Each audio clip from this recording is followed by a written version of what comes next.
जय हिंद साथियों, स्वागत है आपका अपने चैनल पे। आज अपन देखेंगे 3 दिसंबर 2020 को जो दिल्ली पुलिस का पेपर हुआ है सेकंड शिफ्ट में, उसका सॉल्यूशन। तो पहले राउंड में देखेंगे अपन 50 क्वेश्चन जीके जीएस के। तो शुरू करते हैं बिना किसी देरी के। पहला क्वेश्चन है, निम्नलिखित में से किस राजवंश ने एलोरा में कैलाशनाथ मंदिर के निर्माण में सहयोग प्रदान किया था? तो वो थे राष्ट्रकूट। राष्ट्रकूटों ने एलोरा में कैलाशनाथ मंदिर के निर्माण में सहयोग किया था। फिर है अगला क्वेश्चन, कलकत्ता जो अब कोलकाता के नाम से जाना जाता है, तो कलकत्ता में 1800 में फोर्ट विलियम कॉलेज की स्थापना निम्नलिखित में से किसने की थी? तो वह है रिचर्ड वेलेस्ली ने। अब देखो, सर जॉन शोर, इन्होंने हस्तक्षेप की नीति अपनाई थी। सर जॉन शोर ने हस्तक्षेप की नीति अपनाई थी। और वॉरेन हेस्टिंग, यह बंगाल के अंतिम गवर्नर व बंगाल के प्रथम गवर्नर जनरल थे। और इन्हीं के समय रेगुलेटिंग एक्ट आया और इन्हीं के समय कोलकाता में उच्च न्यायालय की स्थापना की गई, उच्चतम न्यायालय की, सॉरी।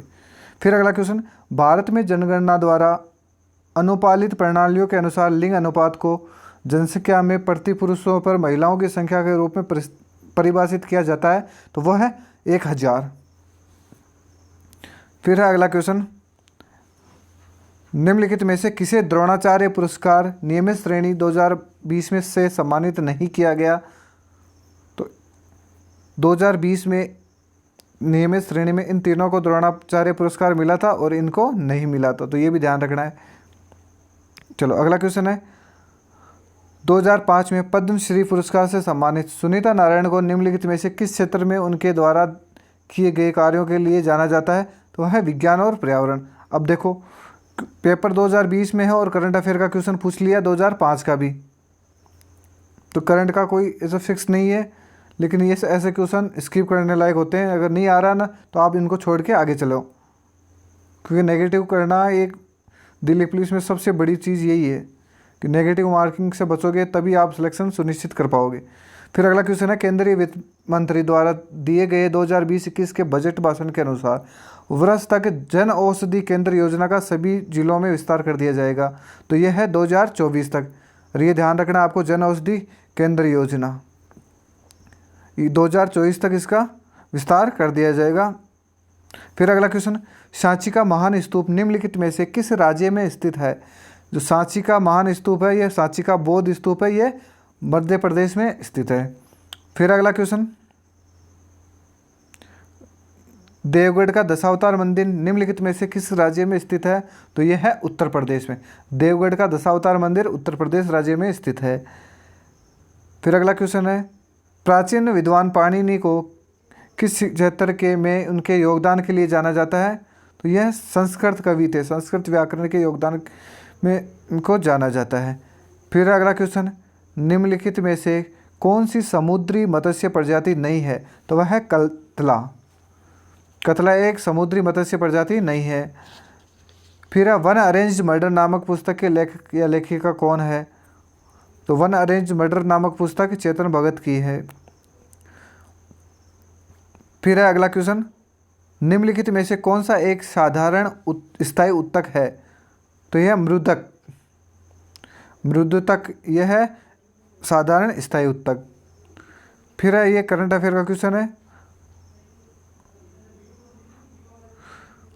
फिर अगला क्वेश्चन है, निम्नलिखित में से किसे दर्शन की सांख्य प्रणाली की स्थापना का श्रेय दिया जाता है? तो सांख्य दर्शन प्रणाली का श्रेय दिया जाता है कपिल को। फिर अगला क्वेश्चन, जुलाई 2020 में निम्नलिखित में से किसे अंतर्राष्ट्रीय रेलवे यूनियन के उपाध्यक्ष के रूप में नामित किया गया था? वह है अरुण कुमार। फिर अगला क्वेश्चन, भीतरगांव नामक स्थान पर एक गुप्तकालीन मंदिर स्थित है। इस मंदिर को एक छत और एक ऊंचे शिखर वाला सबसे पुराना शेष टेराकोटा हिंदू मंदिर माना जाता है। यह निम्नलिखित में से किस स्थान पर स्थित है? तो यह है उत्तर प्रदेश में। फिर अगला क्वेश्चन, पारंपरिक दशावतार नाम की रंगमंच शैली निम्नलिखित में से किस क्षेत्र से संबंधित है? तो वह है कोंकण से संबंधित।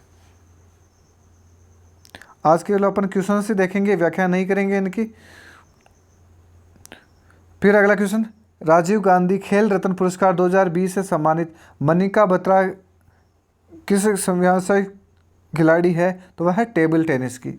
मनिका बत्रा का संबंध है टेबल टेनिस खेल से। फिर अगला क्वेश्चन है, भूमि के ऊपरी भाग में गहराई बढ़ाने के साथ साथ तापमान में क्रमिक वृद्धि की दर लगभग कितनी होती है? तो वह होती है 30 डिग्री सेल्सियस। फिर अगला क्वेश्चन, पुंछी आयोग जिसे वर्ष 2007 में श्री मदन मोहन पुंछी की अध्यक्षता में निर्मित किया गया था और जिसने 2010 में अपना प्रतिवेदन प्रस्तुत किया था और किस पर सुझाव देने के लिए बनाया गया था? तो वो पुंछी आयोग का संबंध था केंद्र राज्यों संबंधी प्रावधानों के हेतु सुझाव। फिर अगला क्वेश्चन, निम्नलिखित में से किस अधिनियम के द्वारा भारत में जीएसटी परिषद की स्थापना की गई थी? तो वो की गई थी 101वां संविधान संशोधन अधिनियम 2016। फिर अगला क्वेश्चन, वी आर डिस्प्लेड नामक पुस्तक के लेखक या लेखिका कौन है? तो वी आर डिस्प्लेड नामक पुस्तक के लेखक थे मलाला यूसुफजई। फिर अगला क्वेश्चन, केंद्रीय सांख्यिकी संगठन मासिक आधार पर औद्योगिक उत्पादन सूचकांक की गणना और प्रकाशन करता है। सूचकांक की गणना के लिए निम्नलिखित में से किस वित्तीय वर्ष को आधार वर्ष के रूप में लिया जाता है? तो वह है 2011-12 और ज़्यादातर का आधार वर्ष है 2011-12 ही, तो ये ध्यान रखना है। फिर अगला क्वेश्चन, चोल प्रशासन के संदर्भ में वेटी शब्द का अर्थ क्या होता है? तो वो होता है कर। वेटी शब्द का अर्थ होता है टैक्स, ये ध्यान रखना है। फिर अगला क्वेश्चन है, भारतीय रिजर्व बैंक की मौद्रिक नीति समिति में कुल कितने सदस्य होते हैं? तो वो होते हैं 6 सदस्य। और आरबीआई की स्थापना हुई थी 1935 में और आरबीआई का राष्ट्रीयकरण हुआ था, वो राष्ट्रीयकरण किया गया था 1949 में, यानी 1949 में आरबीआई का राष्ट्रीयकरण किया गया और 1935 में आरबीआई की स्थापना की गई। चलो अगला क्वेश्चन है, निम्नलिखित में से किसे कोशिका के आत्मघाती थैले के नाम से भी जाना जाता है? तो वह है लाइसोसोम। लाइसोसोम को कोशिका के आत्मघाती थैली भी कहा जाता है। अगला क्वेश्चन है, यह आर्थिक समीक्षा से पूछा गया है। फिर अगला question, close to the bone नामक पुस्तक के लेखक कौन है? क्लोज टू द बोन नामक पुस्तक के लेखक है लिसा रे। फिर अगला क्वेश्चन, सिकंदर की मृत्यु के बाद चंद्रगुप्त मौर्य द्वारा पराजित हुए सिकंदर के सेनापति का नाम क्या था? तो वो था सेलेकुस निकोटर। फिर अगला क्वेश्चन है, 31 अगस्त 2020 तक प्राप्त जानकारी के अनुसार निम्नलिखित क्रिकेटरों में से कौन टेस्ट मैचों में तीसरा सर्वाधिक विकेट लेने वाला गेंदबाज है? तो वह है अनिल कुंबले। फिर अगला क्वेश्चन, असम की पारंपरिक संस्कृति के संदर्भ में भावना है, तो भावना एक रंगमंच का रूप है। भावना एक रंगमंच का रूप है। फिर अगला क्वेश्चन, अपने केंद्रीय बजट 2020-21 भाषण में केंद्रीय वित्त मंत्री ने घोषणा की है कि सरकार निम्नलिखित में से इसकी स्थापना करेगी, तो वो करेगी राष्ट्रीय तकनीकी वस्त्र मिशन की। फिर अगला क्वेश्चन, जनपद काल के दौरान विश्व शब्द का अर्थ होता था तो साधारण, और विश्वपति होता था वो कुल का मुखिया होता था। फिर अगला क्वेश्चन, दूसरी शताब्दी ईसा पूर्व के दौरान हेलियोडोरस निम्नलिखित में से किसके दरबार में राजदूत के रूप में आए थे? तो वो थे भगभद्र। फिर अगला क्वेश्चन, निम्नलिखित में से कौन कभी भी लोकसभा के सभापति नहीं रहे? तो वो थे प्रतिभा पाटिल। ये कभी भी लोकसभा के सभापति नहीं रहे। फिर अगला क्वेश्चन, निम्नलिखित में से कौन सी झील एक गड्ढे से बनी है जिसका निर्माण उल्कापिंड गिरने से हुआ था? तो वह था लोनार झील। ये लोनार झील है महाराष्ट्र में, और लोकटरी है मणिपुर में, सांबर है राजस्थान में। फिर अगला क्वेश्चन है, भारत के संविधान के निम्नलिखित भागों में से कौन सा भाग मुख्य रूप से संघ और राज्यों के बीच संबंधों से संबंधित है? तो वह है भाग 11। भाग 11 और ये 22 भाग है, ये ध्यान रखने हैं। कुल संविधान में 22 भाग है और गणना की दृष्टि से भाग है वो है 25।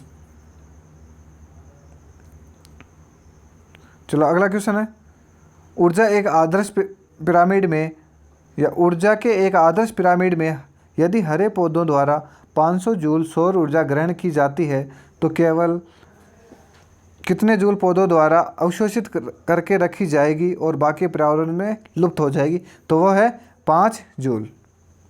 फिर अगला क्वेश्चन है, केंद्रीय बजट 2020-21 के अनुसार निम्नलिखित में से कौन सी बीमारी 2025 तक भारत से उन्मूलित हो जाएगी? और यह है क्षय रोग, और इसे बोला जाता है टीबी। और 2000 सरकार का मिशन है कि 2025 तक टीबी मुक्त भारत करने का लक्ष्य रखा गया है। भारत सरकार ने 2025 तक टीबी मुक्त भारत का लक्ष्य रखा है।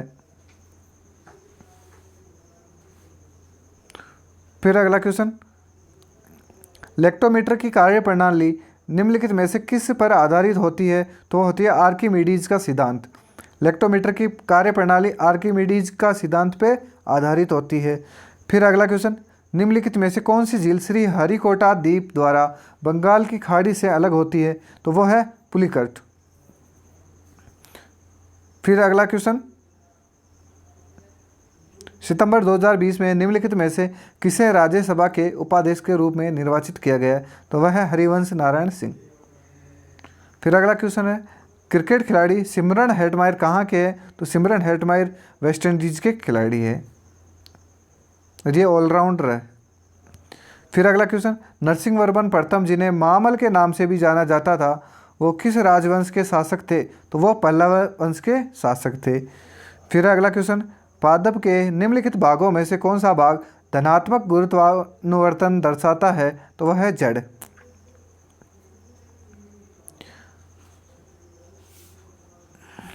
फिर अगला, which of the following is not a constitution post in India, यानी कि कौन सा इसमें से संवैधानिक पद नहीं है? तो वह है सॉलिसिटर जनरल, और ये तीनों का तीनों संवैधानिक पद है।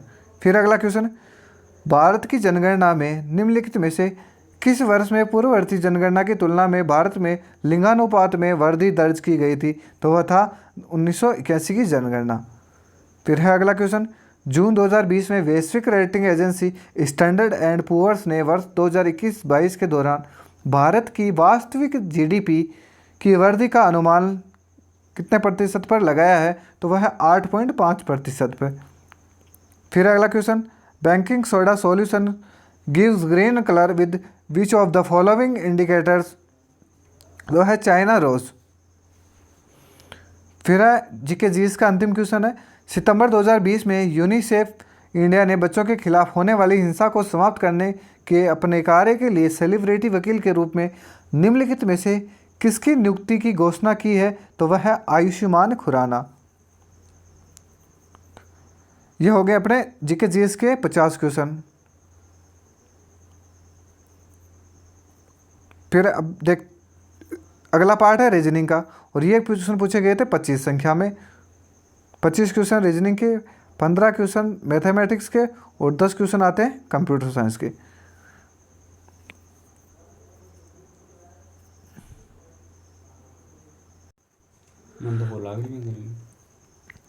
अब 50 क्वेश्चन जीके जीएस के करने के बाद में अपन देखेंगे 10 क्वेश्चन कंप्यूटर के।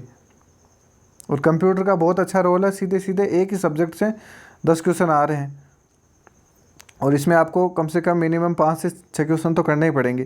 तो पहला क्वेश्चन है, बताइए कि निम्नलिखित कथन सत्य है या असत्य। तो पहला पॉइंट है इसमें, एमएस वर्ड में लैंडस्केप एक मान्य पेब मार्जिन विकल्प है। फिर दूसरा क्वेश्चन पॉइंट है, एमएस वर्ड में पोर्ट्रेट एक मान्य पेज मार्जिन विकल्प है। तो इसमें दोनों ही ऑप्शन गलत है, दोनों ही पॉइंट गलत है, यानी दोनों असत्य हो जाएगा और उत्तर हो जाएगा 2 नंबर। फिर अगला क्वेश्चन, एमएस वर्ड में टेबल के बारे में निम्नलिखित में से कौन सा कथन असत्य है? तो इसमें दिया हुआ है, एक टेबल में अभाज्य संख्या में कॉलम नहीं हो सकते, और ये कथन असत्य हैं। फिर अगला क्वेश्चन है, एमएस वर्ड में कौन सा व्यू ऑप्शन दिखाता है कि आपका डॉक्यूमेंट वेब पेज के रूप में कैसा दिखाई देगा? तो ये हो जाएगा वेब लेआउट। जहाँ कहीं भी वेब नाम आ रहा है वो वेब हो जाएगा, प्रिंट नाम आएगा तो वो हो जाएगा प्रिंट लेआउट, और रीड मोड यानी रीडिंग मोड में देखना होगा कि दिखने में या पढ़ने में कैसा आएगा, तो वो रीड मोड आ जाएगा। और सबसे ज़्यादा ये पूछा जाता है प्रिंट लेआउट या वेब लेआउट, तो ये आपको ध्यान रखना है। फिर अगला क्वेश्चन है, MS वर्ड के हाल के संस्करणों जैसे वर्ड 2016 में होम मेनू के तहत फ़ॉन्ट कमांड समूह के भाग के रूप में निम्नलिखित में से क्या दिखाई देता है? दो है चेंज केस। फिर अगला क्वेश्चन, MS एक्सेल वर्कशीट में जब आप B3 से शुरू करके B3 या G9 सेल्स की एक रेंज को सेलेक्ट करते हो तो नेम बॉक्स में क्या प्रदर्शित होगा? तो नेम बॉक्स में B3 प्रदर्शित होगा। ये ध्यान रखना, ये पहले वाली सीरीज है, ये प्रदर्शित होगी। फिर है IMAP एक ईमेल संबंधित प्रोटोकॉल है, तो IMA का पूर्ण रूप क्या होगा? तो वह होगा internet message access protocol. Internet message access protocol ये हो जाएगा इसका IMAP का पूरा नाम। एक और फिर एक ईमेल संबंधित प्रोटोकॉल है SMTP, ये भी ध्यान रखना SMTP, इसका फुल फॉर्म हो जाएगी simple mail transfer protocol. Simple mail transfer protocol SMTP, ये भी ईमेल से संबंधित प्रोटोकॉल है। फिर अगला, क्रोम ब्राउज़र में बाईं ओर प्रत्येक खुले टैब में जाने के लिए निम्नलिखित में से किसकी या किस कीबोर्ड शॉर्टकट की का उपयोग किया जाता है? तो वह है कंट्रोल शिफ्ट के साथ टैब। कंट्रोल शिफ्ट टैब के साथ प्रेस करने पर आप प्रत्येक खुले टैब में जाने के लिए या उसमें क्रोम ब्राउज़र के प्रत्येक बाईं ओर खुले टैब में चले जाओगे, कंट्रोल शिफ्ट टैब प्रेस करोगे तो। फिर अगला क्वेश्चन, निम्नलिखित में से क्या URL का एक भाग नहीं है? तो IP एड्रेस, ये IP एड्रेस URL का भाग नहीं है, बाकी ये तीनों URL के ही भाग है। फिर है अगला क्वेश्चन, MS एक्सेल में सेलेक्ट किए गए सेल के कंटेंट को एक नए बड़े सेल में संयोजित करने और केंद्र में लाने के लिए निम्न में से किसका उपयोग किया जाता है? तो वह है मर्ज एंड सेंटर। मर्ज का मतलब होता है कि अगर दो फाइल है उनको मर्ज कर दिया जाए तो ये एक हो जाएगी, और सेंटर का मतलब हो जाएगा मध्य में आना, तो ये ध्यान रखना है।